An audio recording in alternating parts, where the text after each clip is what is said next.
உங்களுடைய பிரச்சனைக்கு யார் காரணம்? நீங்களா, சாத்தானா, அல்லது தேவனால உங்களுக்கு ஏதாவது பிரச்சனை வந்திருக்குதா? இது எப்படி நம்ம கண்டுபிடிக்கலாம்? இதை கண்டுபிடிக்கிறதுக்கு பைபிளில் ஒரு ஐடியா இருக்கு. உங்களால் உங்களுக்கு பிரச்சனை இருக்கு அப்படின்னா அதை எப்படி கண்டுபிடிக்கலாம்னா, இதுக்கு சிறந்த உதாரணம் காயின்.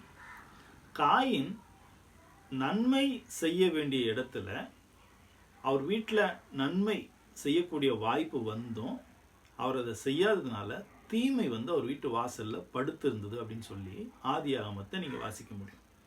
அப்போ இவர் நன்மை செய்யறதுக்கு தெரிஞ்சிருந்தும் அவங்க அப்பாவாலையும் சகோதரனுடைய எக்ஸாம்பிளையும் பார்த்து கூட இவர் நன்மையை செய்யாம தீமையை செஞ்சு அந்த தீமையினால இவருடைய காணிக்க அங்கீகரிக்கப்படாம போனதை பார்த்துட்டு மனம் திரும்பாம தன் சகோதரனையே ஒரு கொலை பண்ணிட்டார்.